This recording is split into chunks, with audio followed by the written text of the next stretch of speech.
I have been in the trust industry for over 30 years, and I've been with Aged serving this special population that's near and dear to my heart for about 13 years now. This time of year, a lot of people have heard on the television the ads about qualifying for a Medicare dual eligible special needs plan. So these types of Medicare plans have income limit and asset limits. So you're only allowed to make a certain amount of money every month, in your Social Security, pensions, that kind of thing, and your savings. They put limits on that.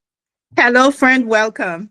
I'm your host, Carlene Cadet Francois. We are the organizers behind the Assisted Living Caregivers Conference. Check the link in the description so you can learn more and how to register. Today, I am here with an amazing guest. And before I get started, would you please consider to like, subscribe, and share this video with anyone that will find it valuable. We are trying to reach a goal of our first 5,000 subscribers, and we can use your help in doing so. My amazing guest today is going to talk about better care, less out of pocket, qualifying for dual eligible Medicare plans with a pooled special need trust. Today, I am so excited to welcome Miss Sharon Reich. I am super excited to welcome Miss Sharon Reich. She is a senior trust advisor with Age Trust, where she helps seniors, individuals with disabilities protect their asset and access the care they need. With over 30 years in the industry, Sharon is passionate about educating families, caregivers, and assisted living operators, pooled special need trusts, and dual eligible Medicare plans can reduce out-of-pocket costs and improve quality of life. Her mission is to help families stretch their resources while preserving dignity and financial stability. Miss Sharon, that is a lot. I am so excited to dive into this conversation. I am so proud of the work that you do because we know, coming from managing an ALF myself, I know making sure that my seniors' money can last is a topic that is so important. Could you please introduce yourself? Thank you for being here with us today. Thank you so much for having me. It's great to be here. Again, my name is Sharon Reich, and I am the Senior Trust Advisor with Aged Trust. Here at Aged, we're in Central Florida, but we cover the whole state of Florida. And what we do is manage special needs trust to help seniors and persons with disabilities qualify for Medicaid when they're over the income or the asset limit. I have been in the trust industry for over 30 years, and I've been with Aged serving this special population that's near and dear to my heart for about 13 years now. So we just help lots and lots of clients reduce their medical expenses and make their money last longer as they age. That is super, super amazing. And if I may ask, how did you embark into this journey? You've been doing this for 13 years, as you mentioned, but how did you decide that you were going to do this line of work? Well, that's a great question. Many years ago, I had raised my children, got them into first grade, and was looking to go back to work. And I got a job at a bank in the trust department.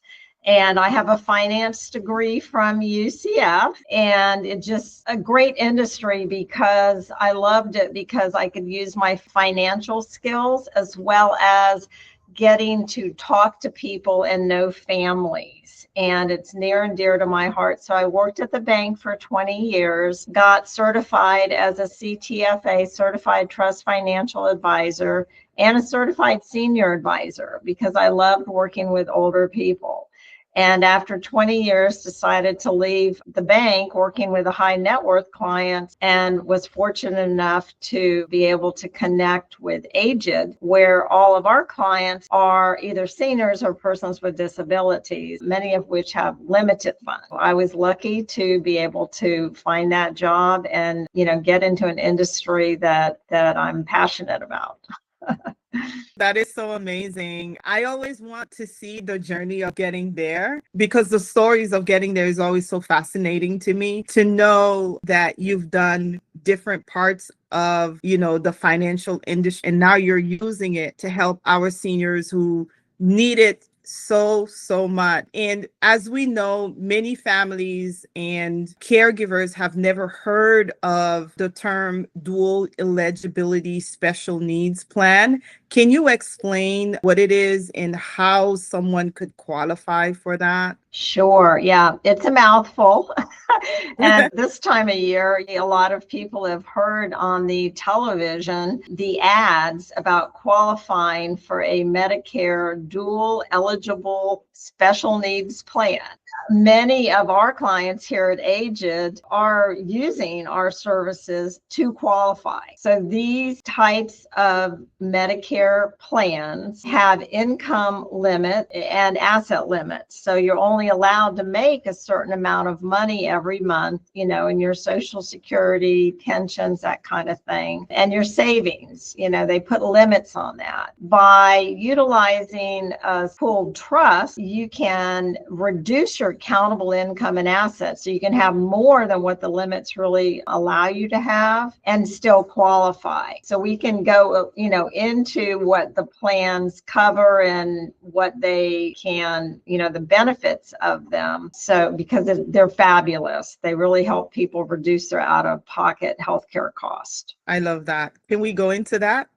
Yeah, absolutely. Great. So this is a Medicare savings program. I'm going to call it QMB because it stands for Qualified Medicare Beneficiary. A QMB is, again, one of the Medicare savings programs, but it has a Medicaid component to it. So if you can qualify for QMB and you're on an Advantage plan, Medicare Advantage plan, you can now switch your plan to what we call a Medicare Special Needs Advantage plan. You will get Medicare as your primary insurance, but because you now have Medicaid also, the government is going to cover your Medicare Part B premium. So the standard premium right now is $185 a month. So you get qualified, you don't have to pay that anymore. The government's no longer going to deduct that from your check. Now, in addition to that, you're going to get your medications at a reduced cost because you're going to qualify for low income subsidy. That means your meds are less than $14. For all the meds that are on the approved list, your meds should be $0 to $14. When I started with Aged, we had lots of clients, diabetic clients, other anxiety drugs are very expensive. And by qualifying, those meds went from $300 a month to like $4. So it's off the medication cost. And the great thing about QMB is your copay. When you go to a specialist, if you end up in the hospital, you pay nothing. You pay $0. So it is a way to really minimize your out-of-pocket healthcare costs. So it pays your Part B.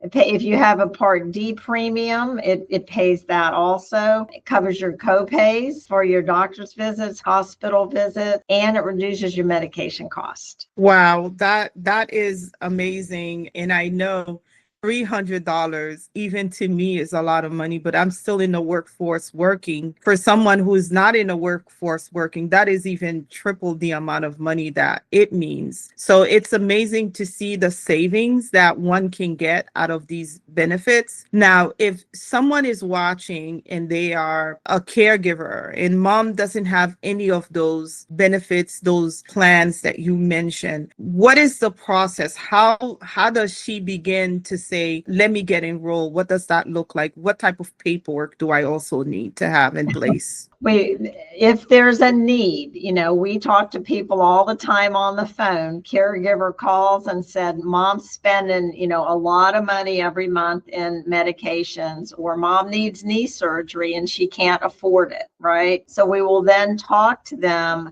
about using a pooled special needs trust to qualify for this program, QMB. And so we're going to look at, okay, what is mom's income? Let's say she makes $2,000 a month. Well, the government says you can only make $1,305 a month, right? So we're going to say, okay, pooled trust, there's paperwork. And let's say mom has limited savings. A lot of our clients are under the asset limit, which is $9,660. Okay. Social Security comes in every month, and then mom is paying out her rent, her utilities, and all that good stuff. And she has nothing left at the end of the month. Okay. So a lot of our clients are like that. And so what we're going to do is we're going to do paperwork called a joiner agreement. It's fill in the blank document, and either mom can sign it or the power of attorney, if she has a power of attorney, can sign it with a proper document. And we just help her fill out all the paperwork, to say she's the beneficiary and here's how much we need to put in every month. In my example, mom was over the income limit by $700. So what we do here is we set up a transfer with written permission from checking account into trust. And that's going to reduce countable income for mom. So, we set up the account, get all the forms signed, and get the account up and running. And then we notify DCF, which is Medicaid, to look at the documents. Here's all the documents. Here's what we're doing, and get mom approved for the QMB. So, we have benefit specialists here. So then what happens is we submit all the paperwork to DCF in this example for mom. They come back and they write a notice of case action and says, okay, mom's approved. Great. Okay. Now mom can go back. Let's say mom has a Advantage plan, Medicare Advantage plan. She goes back to the insurance company and says, okay, I'm qualified. Now I'm dual eligible for Medicare and Medicaid. So switch my plan to your special needs plan. And lo and behold, a new card comes in the mail, right? And what does that card say on the bottom for copays? It says 000. Awesome. So now mom's got her benefit card. And you know what else is great about these plans is that they come with extra food benefits. Some of them come with extra out of over-the-counter benefits. When you go to the drugstore, some of you can even buy food with also. So lots of extra benefit to help, individuals that are living on limited funds. We kind of help you through the process. Now, if you've got more than about $30,000 or so in savings, we're not attorneys here at Aged, so we want to make sure that you consult with an attorney, before putting funds into the trust, just to make sure you understand everything completely. Regulations around it, so you can ask me questions about those too. Yes, that's where I was going next. So I would imagine someone would say, well, once I put the money in the trust, can I take it back, or how does that work? Yeah. So what we do when the money's in the trust is we pay bills for our client. Okay. So whoever their advocate is, whether it's them or their caregiver, you can submit bills to us, say, please pay my monthly rent, or here's my cell phone bill or my utility bill. So we pay things. If there's, enough money, we can buy furniture for people. We can pay caregivers depending on, what's in the trust. With a special needs trust like this, you can't say, give me my money back or give me cash. Those are things we can't do. And we have to pay things only for the person whose money it is. So if mom is putting money into the trust, we can only pay things for mom's benefit. We're going to use her money for her. Mom can say, quit funding the trust every month, and we can spend it down and close the trust in answer to your question. But we can't just give, let's say there's, $20,000 in the trust. We can't just give the money back and say, oops, made a mistake, close the trust. So you do have to really understand what you're doing and make sure that it's right for you. Yes. And the other one I would think of is, say, for example, the money is in the trust and then you have to spend it down. But what if there's more money left over in the trust and then now mom passes away? What's the next steps with whatever is left over? Right. Okay. Well, in the legal documents that are signed at the beginning, there are two options for what happens upon death. Okay. The basic federal rule is when someone passes away, before any money goes to the heirs that are named in the document, we have to pay Medicaid back. So in the aged joiner agreement, the legal agreement, when someone passes away, let's say there's $10,000 in the trust, 10% is going to go to aged first. That's $1,000. Then we're going to write to Medicaid and say, well, we write to Medicaid first and say, hey, Medicaid, how much did you spend on, Barbara? Okay. And they write us a letter back. So let's say they said, well, we only spent $5,000. We haven't had the trust very long, whatever. So then aged takes our 10%, we pay Medicaid back, and the rest of the money goes to the heirs that are named in the document. So we do have spaces for you to, name heirs in the document. Now, if there's not enough money to pay Medicaid back, let's say they have the lien is $100,000. They've been in a nursing home. Then we write to Medicaid and say, we don't have enough money to pay you back, and aged retains the money. Okay. So either we pay Medicaid back and then goes to heirs, or you can say, I just want aged nonprofit organization to retain all the money when somebody dies. So you have two options for that. So the trust can be used. We talked about the QMB benefit, the medical benefit, Medicare, Medicaid, but the trust can also be used to qualify for long-term care programs to help pay towards assisted living or nursing home also. I love that. And thank you for covering that. That was one of the things that I was going to ask about. How does it work with paying long-term care services? Because we know that our seniors' biggest expense after moving out of their home is their senior living expenses. And so it's amazing to see how structured the entire process is, because technically Medicaid get paid, but not until the end. Right. And your services, you provide a lot of free services, because you imagine paying bills, taking care of answering questions and doing different things with the client process, but then it's only 10%, but towards the end, if there's enough left. So I do want to make sure that we do charge a trustee fee. Okay. So I give you an example of that. So in the QMB benefit that we talked about, we charge $125 a month as our trustee fee to do everything that we do on a monthly basis. Now, remember, in the QMB benefit, you get your Medicare Part B premium paid for you. Standard premiums $185. We charge $125. Okay. So you're going to make $60 a month, even net of our fee, after our fee. And you get all the benefit. Now, if we have more than $50,000 in an account, the fee is going to be higher than $125. Okay, that's our minimum. But basically, anything up to $120. And we do have a one-time enrollment fee. If you've got more than $10,000 going in, we charge a $750 enrollment fee. Those are basically the trustee fees.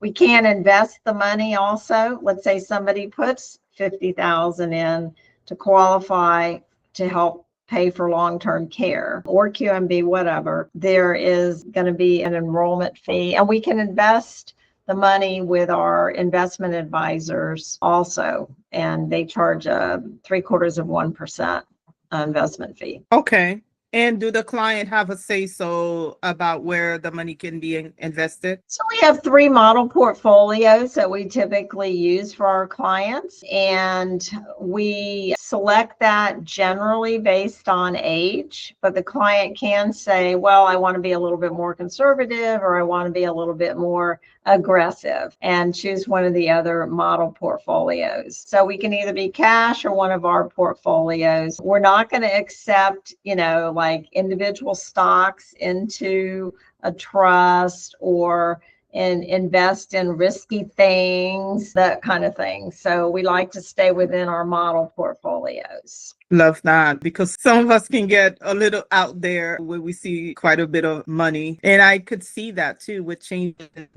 in the senior mindset and different things that may happen. So that's also a protection that I would assume. Anything else we should know about? So I wanted to talk a little bit about the long-term care programs, especially in relation to assisted living today. So Medicaid has a program that will pay about somewhere between $1,200-$1,300 a month up to maybe $1,800-$1,900 a month towards the cost of care in an assisted living facility. There is a waiting list for that program, and you may have heard called the waiver, right? The waiver is really just one of the long-term care programs. It's technically not even called the waiver anymore, but we have a flyer on how to actually get started with getting on the wait list, and you're basically calling your area agency on aging and going through a screening process. And then once you get off the wait list, then you submit everything to Medicaid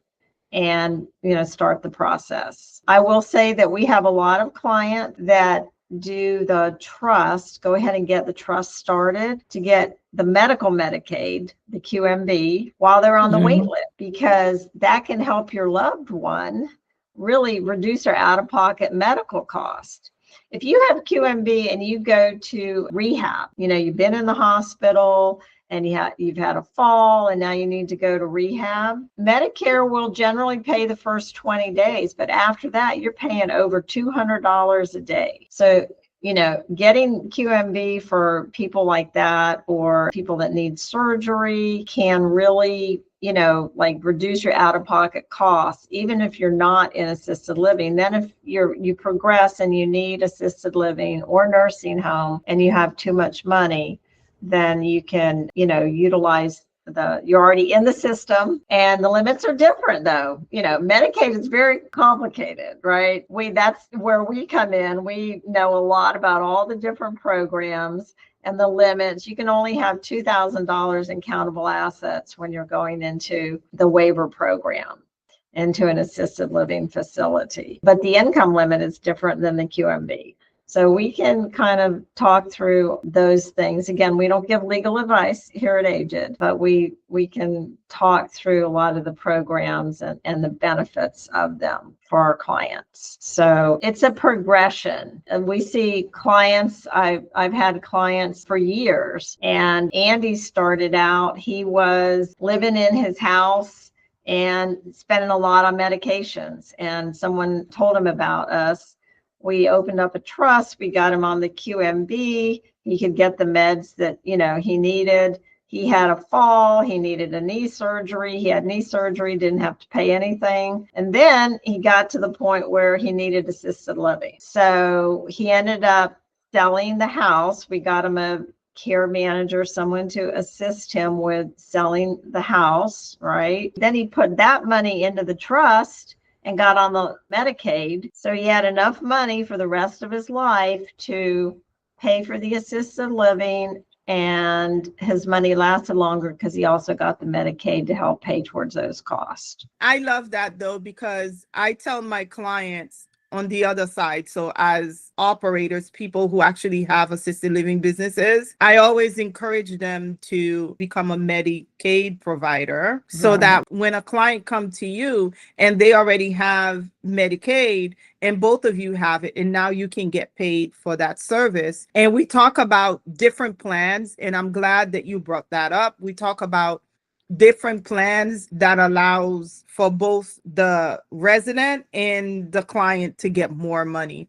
Now, I'm still navigating, and I know this is not your area of expertise, but I'm still navigating why some plans, because you mentioned like 1975, for example, 1875 sometimes, and some are like much lower and some are much higher. I'm still trying to figure out what's the reason between the two. Do you have any idea? Know that the plans are obviously approved by ACA, and the contracts that they have with the facilities, they have to each plan contracts with the facility. Not all facilities contract with all plans. I don't know why Yes. some pay more than others. Honestly, I don't, so, but you do, as a consumer, you have to ask when you're looking around for an assisted living, do you take Medicaid? And how much do they cover towards the cost?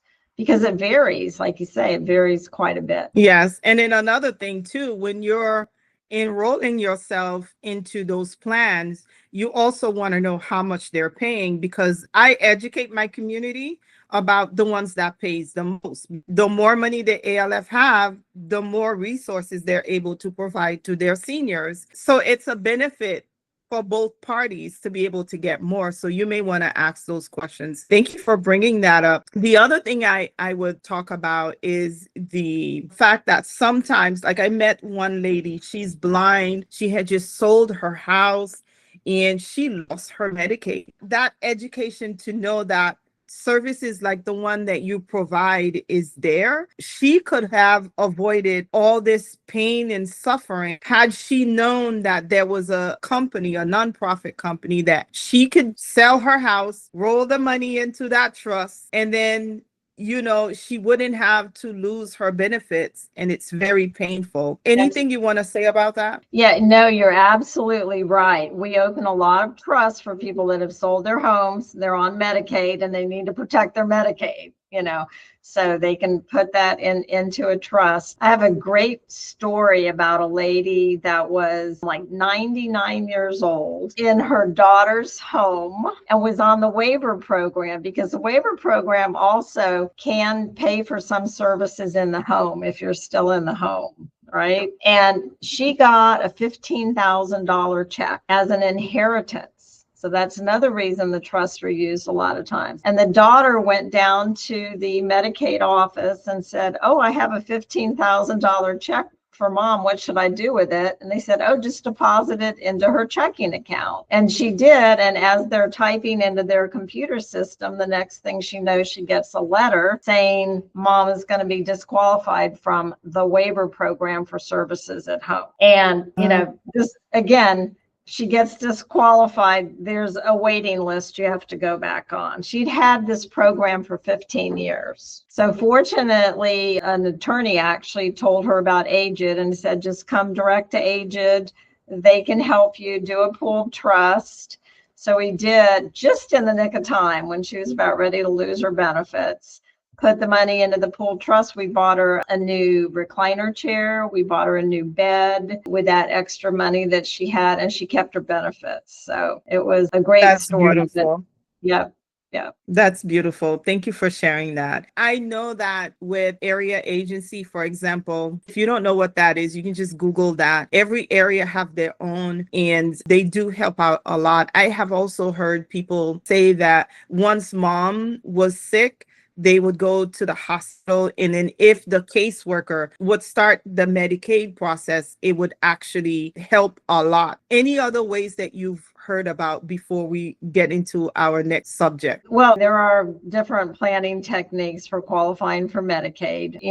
As you have more money, the elder law attorneys can definitely share those options with you. And you should be consulting with an elder law attorney if you are looking for long-term care and have more than $10,000 or $20,000. You can consult with them anyway, but a lot of times they'll actually just tell the client if they have less than 10 or 20,000, just do a pooled trust. So, but there are other options out there. I don't want to talk about them because I'm not an attorney. So, it is important to understand, what your options are. I will say with a pooled trust, I just want to make sure, not everybody can use a pooled trust to qualify for Medicaid. So in Florida, you have to be disabled if you're under the age of 65 for Medicaid anyway. Likewise with a pooled trust.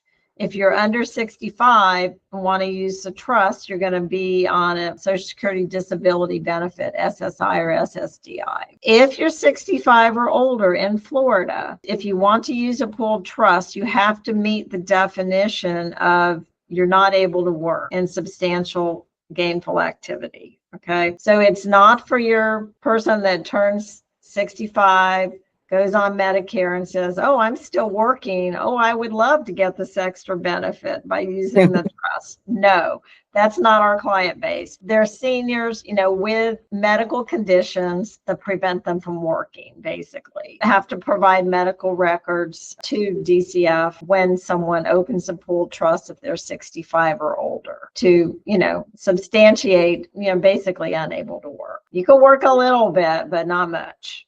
Right. Sounds too good to be true. As long as we're following all the rules, it's really not. There's federal rules, Social Security rules, and Medicaid rules that all allow the pooled trust, so. I love that. And that was actually my next segment that we were going to go into. And thank you for covering that.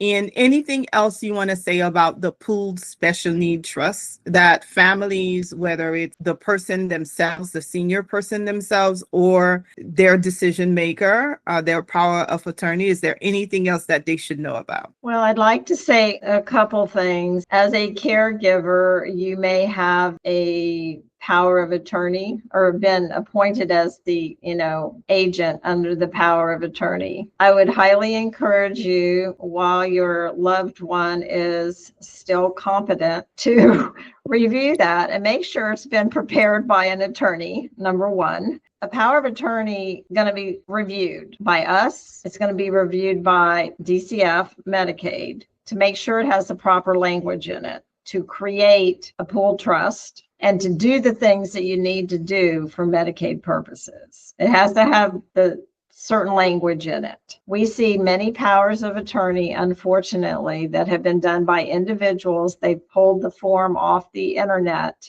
and 99% of the time does not have the right language in it. So highly encourage you to make sure you have a proper legal document on file for that this has been done properly. And just, some final words. That pooled trust, the way I look at it is it's all about need. So it's not for everybody, but if someone, wants to reduce their medical cost, someone wants to make their money last longer, to help pay for medical care and long-term care. The pooled trust is definitely an option to get qualified for Medicaid, to help Medicaid pay some of those expenses and make your money last longer.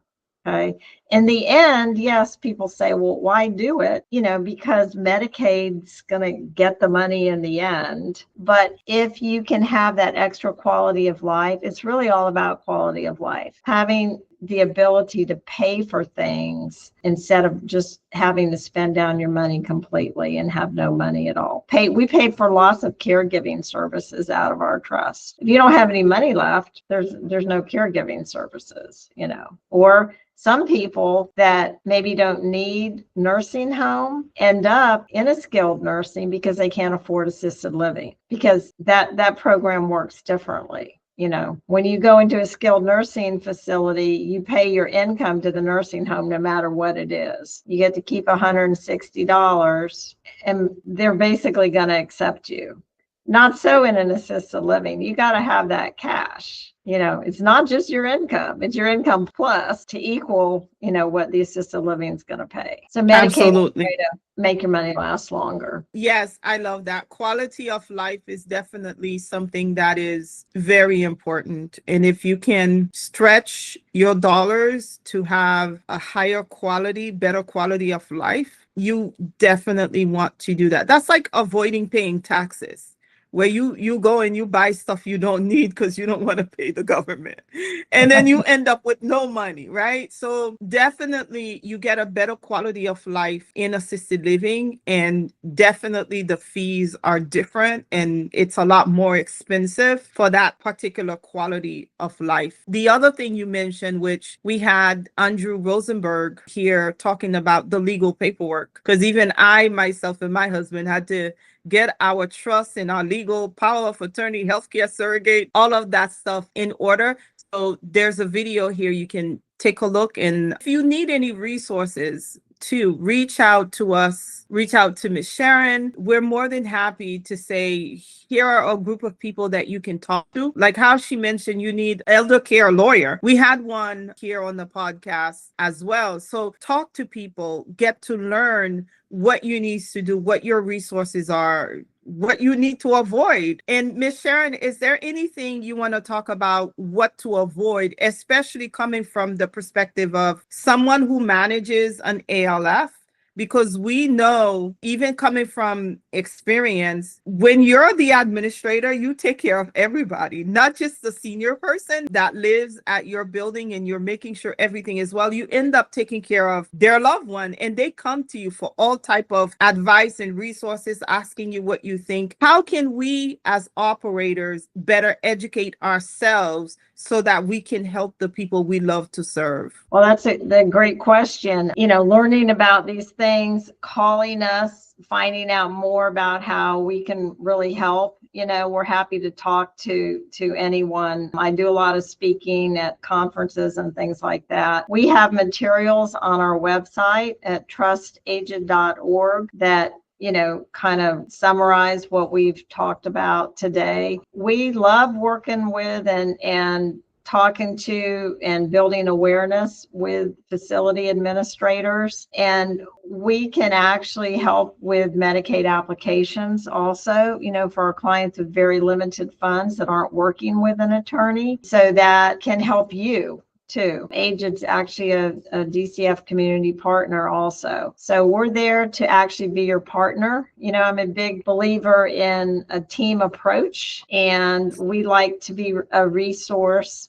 We deal with a lot of professional guardians. Unfortunately, sometimes people need guardians as they age. They don't have their legal documents in place, don't have anyone that can actually help them. And all sorts of resources that we have, because we are like your administrators. We, get very personal with some of our clients. So we like to help where we can also. We consider ourselves to be counselors sometimes too. Yeah. Whether you like it or not, you end up being counselors, because That's right. I myself have had to say, you need to take a break, go get a massage.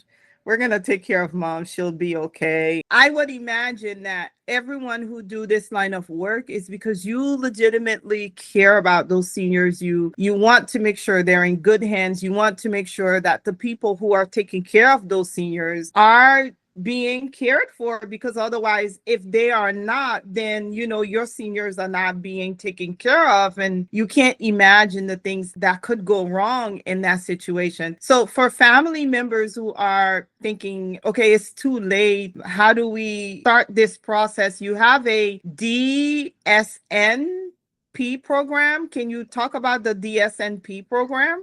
Okay, that stands for DSNP, and that is Dual Eligible Special Needs Plan, DSNP. Okay, Dual Eligible Special Needs Plan. That's exactly what we talked about. You have to qualify for QMB first. You have to become a qualified Medicare beneficiary by having your assets under the income and the asset limit that we talked about with the QMB. So once I love that. Yeah, right. So it goes by a lot of kind of different names, but once you get financially qualified, then you're eligible for that dual special needs plan. Dual means, in this instance, Medicare and Medicaid.